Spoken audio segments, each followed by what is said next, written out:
It is my privilege to present Dr. Hayrunnisa Bolay, who's going to be giving the first talk. She's from Ankara, Turkey. She's a professor of neurology and algology at the Gazi University, where she's the director of neuropsychiatry and the neurosciences centers. She's a member of the Turkish Academy of Sciences and a member of the Board of Trustees and the educational subcommittees of the International Headache Society. She's active in research on pathophysiology of migraine, cortical-spreading depression, and the association with COVID-19. And she has received many awards for her headache research. She's widely published, and she's an invited lecturer both to national and international lectures. Dr. Bolay, the stage is yours. Thank you. Wine. Hi, thank you for the great introduction. My name is Hayrunnisa Bolay. I'm a professor at Gazi University in the departments of neurology and algology. And I'd like to thank the organizing committee for inviting me. And it's a great honor and pleasure to speak in the second Dubai Neurology Congress. Today, I will talk about headache mechanisms and giving different conditions and models to understand the mechanisms of headache and head pain. Before start, I'd like to share, it's my disclosure. I have nothing to disclose financially. Okay, how do we understand headache? We need a simple conceptual framework for headache development. And we also know that headache symptom denotes a nociceptive activation of trigeminal neurons, which reside in the trigeminal ganglia, and its peripheral axons innervate the cephalic structures. And among them, the outer layer of meninges, the dura mater, has the prime importance. And this system constitutes the peripheral system. And anything external or systemic triggers evoke activation of trigeminal vascular afferents, and they transmit the signals to the brainstem nuclei. The other name is trigeminal cervical complex.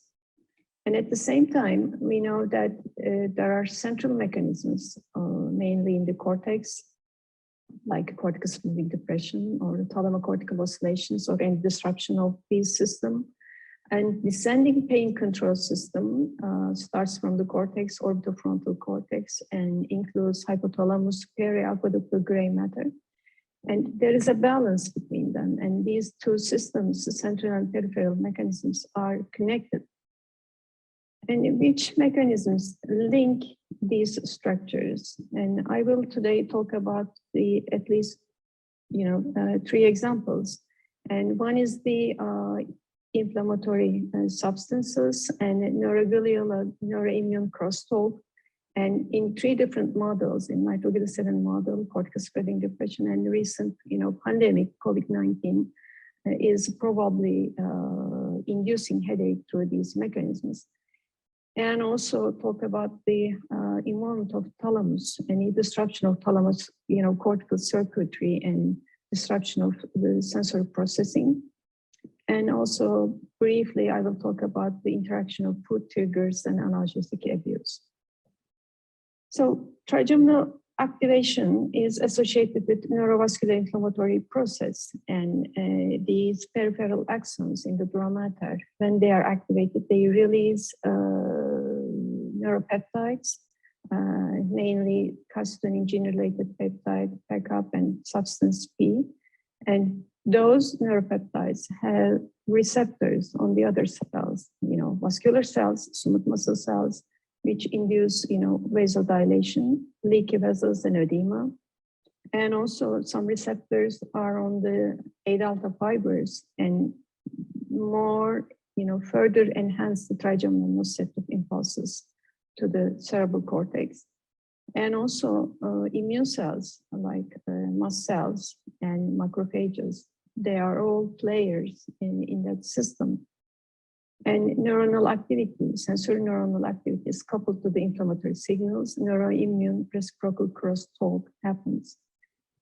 And in that sense, we need to see that, any dural vessel is in close proximity with trigeminal nerve endings, with neuropeptides, macrophages. These are resident macrophages. These are not recruited from the peripheral blood.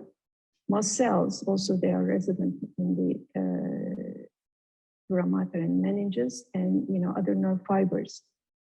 And pro-inflammatory mediators and cytokines, they are all identified triggers for trigeminal nociception. So they have all reciprocal crosstalk in between. And let's see the, one of the triggers, one of the provoking agents, which is consistent and reliably induce headaches in migraine patients. This is glycerol trinitrate, in brief GTN. It's a pharmacological agent and still commonly used to trigger migraine attacks, also in migraine and other primary headaches like cluster and PTH. It induces brief, flushing and brief headache in all subjects, but only induce migraine headaches in migraine patients, and it is around 80%. It's very high percentage, and it's a reliable trigger for human provoking studies. It is an anodonor, and it includes the guanylate cyclase and includes in the cyclic GMP increase and phosphorylation processes, and these changes activate vasodilation in the smooth muscle cells.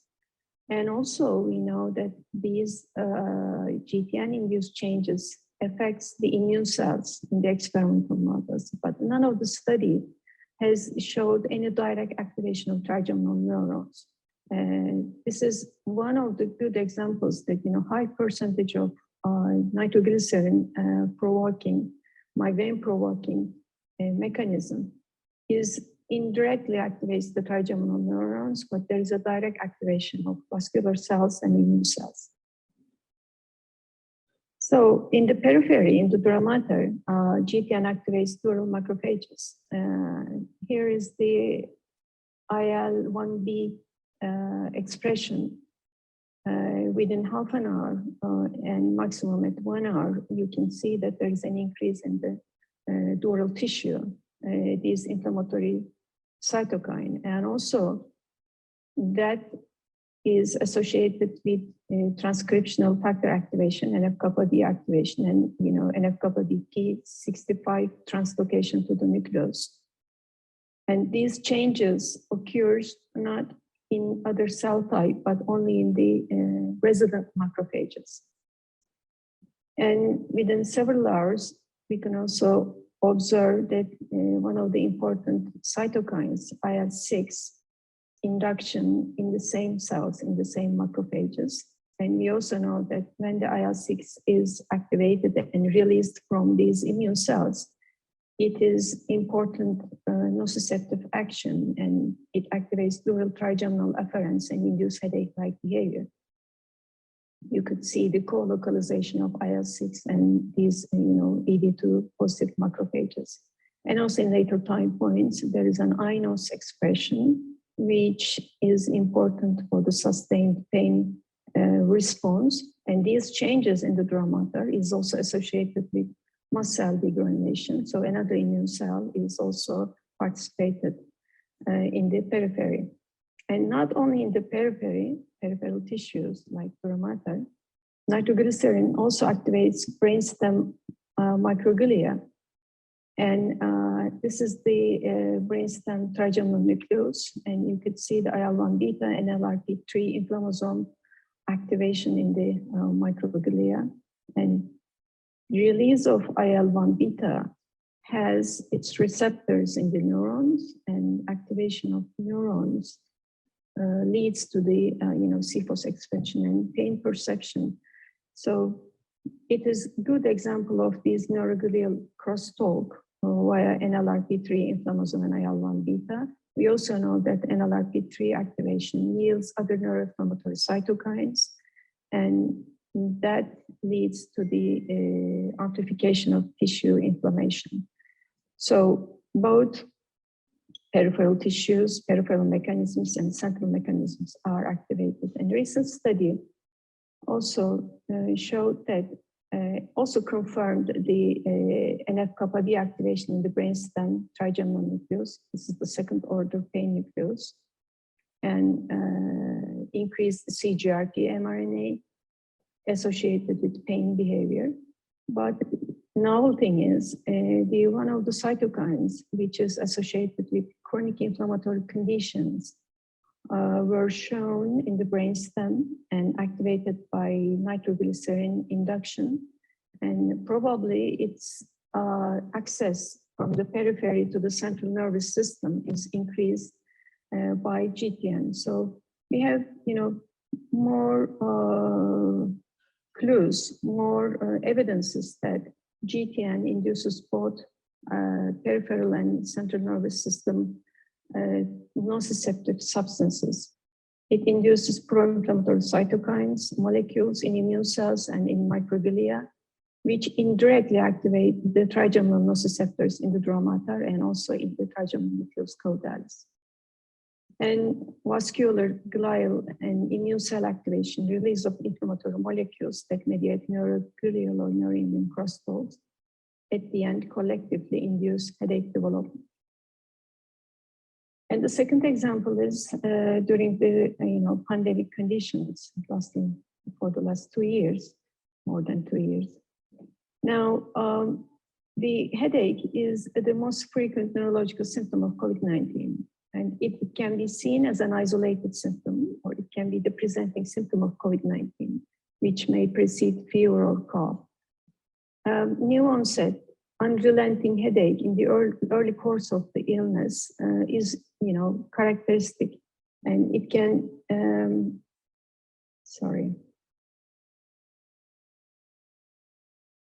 and it can have features like migraine, and also it can have some features reminding the secondary headaches.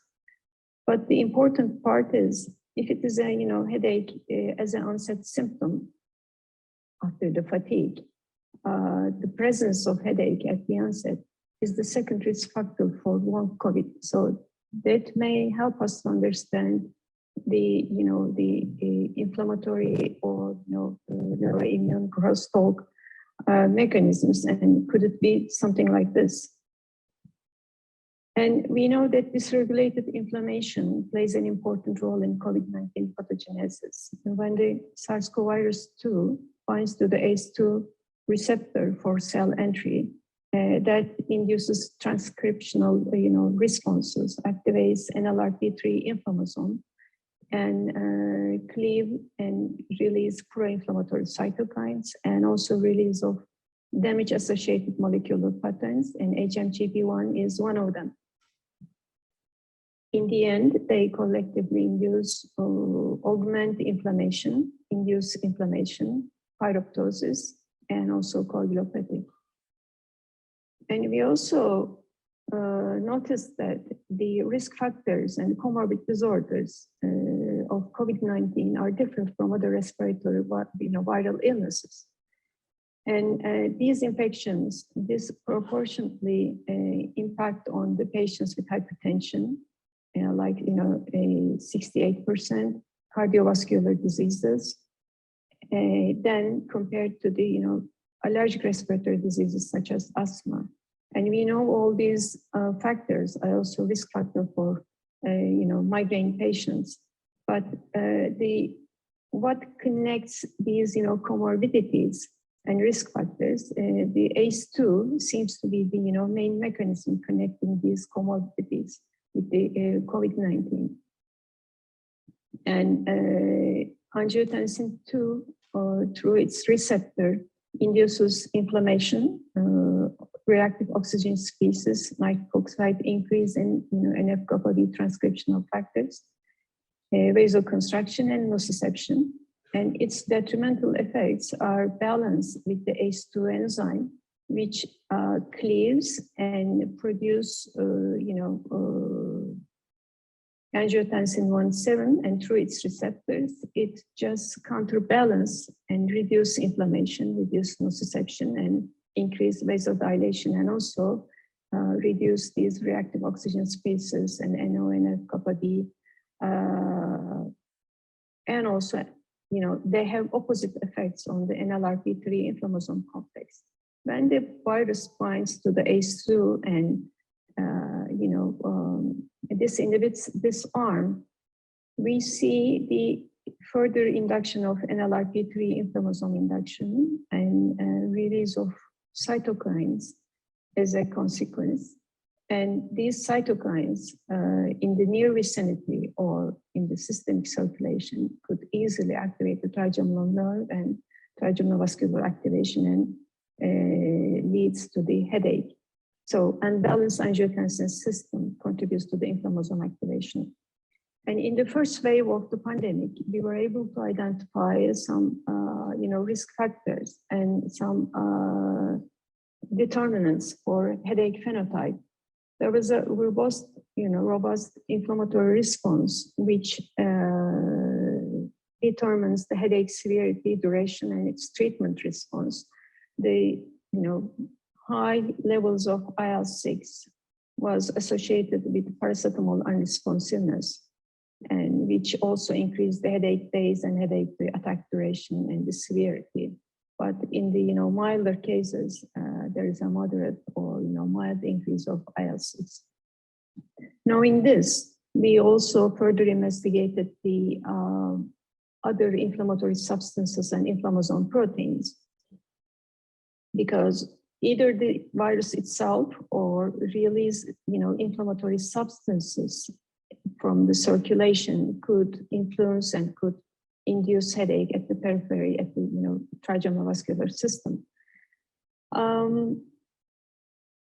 Our results showed that the HMGP1, which is a lump protein, which is both it's pro-inflammatory protein and also nociceptive protein. It induced nociception in the dorsal root ganglia and the trigeminal ganglion neurons. So it's significantly increased in COVID-19 patients with headache compared to the COVID-19 patients without headache. In parallel, we detected the NLRP3 inflammasome, IL-6 levels were increased, and ACE2 levels were increased. Surprisingly, we did not see any increase in the CGRP levels. Actually, there was a reduction in the CGRP levels. So the differentiating ability of HMGP1, both its sensitivity and specificity for headache in COVID-19 was significantly higher than the others, and therefore that was important. If it is combined with the others, it is really important for differentiating the headache. When we did the network analysis, the headache was positively and strongly correlated with HMGP1 levels and also NLRP3 levels and IL-6 levels, not for the other ones. And I think the HMGP1 was also negatively and strongly associated with paracetamol response. So if it is higher, there was a paracetamol unresponsiveness, and hospitalization and headache duration was also associated with NLRP3. So we have a very nice connection as a nociceptive and pro-inflammatory molecule could play a role in persistent, unrelenting headache associated with COVID-19. We also know that, cortical neurons, sensory neurons, astrocytes, endothelial cells, they all release HMGP if they are exposed to the cytokines of nerve injury. And we know during the spreading depression, HMGP1 is released and is able to induce trigeminal nociceptors. And HMGP1 mediates nociceptive action in sensory neurons through its two receptors, which also includes the NF-kappa B activation and release of cytokines. And we also know in the trigeminal system, its importance was shown in the pain behavioral studies and also neutralizing antibody studies. In conclusion, we can say that COVID-19 headache is an outstanding example of how neurovascular inflammatory mechanisms take place in trigeminal activation, and so will provide better understanding of primary headaches. And COVID-19 headache is associated with stronger inflammatory response without any change in the circulating CGRP levels. And we can assume that pro-inflammatory cytokines and inflammatory proteins, including HMGB1, mainly released from respiratory tract cells, may convey to the damaged signals to the sensory neurons in the trigeminal ganglia, trigeminal perivascular nociceptors within the dura mater, and they activate trigeminal system. And therefore, I think there is a good reciprocal signaling between cytokine generating cells and trigeminal neurons. The third example is the corticospinating depression. As we know that it's a neuroglial hyperexcitability followed by a neuronal silence, which propagate through the cortex. And the cortex, cerebral cortex, is pain insensitive. There is no trigeminal nerve innervation, but the overlying meninges and dura mater is very, densely innervate the substances, particularly the, vasculature. And therefore, the spreading depression, its mechanism, how it's activate the overlying meninges is important, but the first mechanism is periphery, from the cortex to the periphery, how these substances are released and activate meningeal trigeminal nociceptors. What we see, it was the corticospinating depression in the cortex, which release all those substances, vasoactive and nociceptive substances. And we will see it again. This is the propagating of the very brief one was the propagation of CSD. Now, during the 1 hour of imaging, you could see we only see the activation of dural vessels, meningeal dura mater, the middle meningeal artery, and activation of meninges, not the cortex.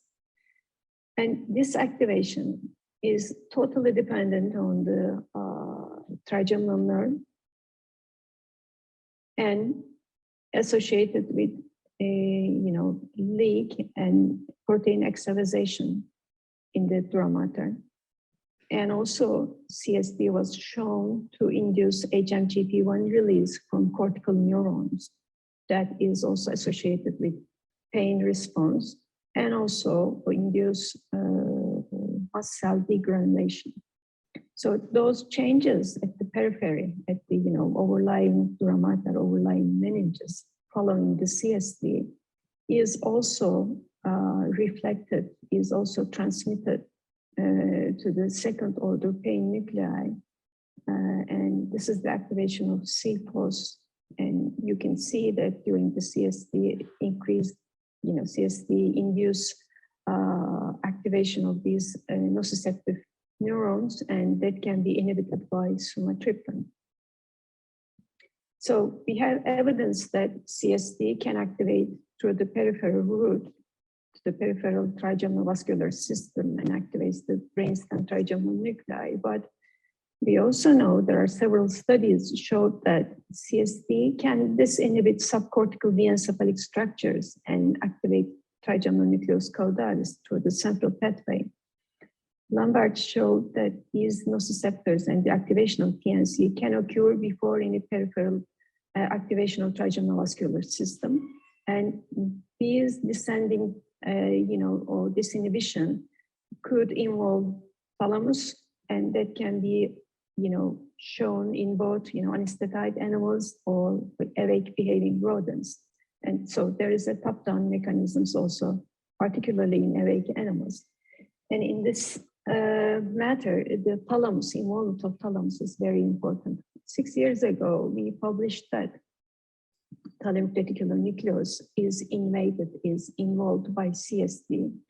And this involvement occurred only during the, if the experiments were conducted in awake animals. It was, very susceptible to the anesthetics. So you can see the CST waves in the cortex, and you can see what we recorded from the thalamic reticular nuclei, and they can easily propagate. And you can see the activation of cells in the thalamic reticular nucleus. Why it is important? Because thalamic reticular nucleus is a gatekeeper nucleus that controls the sensory outflow from peripheral structures to the cerebral cortex. If there is a problem like CST in that nuclei, that cannot function, and that leads all the sensory, flow to the cortex. Enhanced sensory reaction can occur. A recent study also showed that in addition to the thalamic reticular nuclei, ventroposterior medial nuclei, which is the third order relay nuclei of trigeminal pain, is also activated by corticospinating depression. That is also very susceptible to the anesthetics, and during the anesthesia, that did not happen, that did not occur. But during the awake behaving animal, corticospinating depression waves are propagated to the VPM, and there is a propagating activity within the limits of corticospinating depression. So in conclusion, CST can activate trigeminal system both peripherally and centrally, and inflammation and activation of neon cells are involved in this process. And also involvement of thalamus, particularly the thalamic reticular nuclei and BPM. These are two critical nuclei, not only for headache, but also other sensory associates of migraine and its relations, with sleep. And in that regard, I would like to give another example how the food triggers intersect with analgesics. We identified that sulfotransferase enzyme inhibition is important. These enzymes detoxify drugs and chemicals, and they play a role in the metabolism of neurotransmitters. And we know one of the most important food trigger is citrus, and the hesperidin is one of its ingredients. And the non-steroids, they also, they are both substrates and also inhibitors of these enzymes. And using this model, we were able to show that they both decrease the CST thresholds and mechanical thresholds, yielding pain behavior. And at the same time, SULT1 activity, enzyme activity, was significantly lower. So now we have another, player in both periphery and in the brain tissues. SULT1 inhibition could be a common mechanism which food triggers and analgesic abuse induce chronic daily headache. And I would like to talk about lastly with the disruption of sensorimotor processing, because in the sensorimotor integration, we were able to show that there is a reduced inhibitory circuitry in the sensorimotor cortex, which was shown by Said paradigm, and there is a somatosensorial temporal discrimination problem, very prolonged sensorial discrimination. And here is the example of Said. It is a paradigm if a preceding peripheral stimulus artifact, induction of median nerve, the TMS-induced MET is inhibited by the peripheral stimulation. This is the normal reaction we observed in the healthy volunteers and also in the migraine without aura patients interictally. But during the ictal phase, this is inhibited. The inhibition is reduced, and psi is, psi is reduced during the attacks. And reduced inhibition and increased excitability of the sensorimotor cortex is much more prominent in the pre-ictal phase compared to the ictal phase. And actually, we have 3 longitudinal studies in cases you can see that the much more significant excitability occurs or disinhibition occurs several hours before the onset of headache. So that means something is going on in the somatosensorial cortex or thalamocortical network before patient feels any headache. In the migraine without aura patients, these are not migraine with aura patients. And also, we were observed that the consecutive somesthetic stimuli, differentiating them is also prolonged, is disrupted and significantly prolonged during the attack in the episodic migraine patients, or stayed, sustained this prolongation in the chronic migraine patients. So what caused that disruption? What disrupts the sensory gating then in migraine patients? We know that migraine headache is not a simple transfer of impulse from the peripheral trigeminal nociceptive induction, and unless it is allowed from a top-down mechanism, none of the peripheral stimuli can reach to the cerebral cortex. So one theory is the corticospinating depression, which is totally different in human brain. It is limited and it cannot, propagate to the long distances, but it is able to, spreading depression in human cortex is able to interrupt the thalamocortical network or any talk between the, first order, higher order oscillations in the thalamus and cortex. And that will be important in inducing, sensory discrimination and impairing the sensorial integration. And we know there is a multisensorial disruption in migraine, both visual, auditory, tactile stimuli, as well as the headache. They occur at the same time.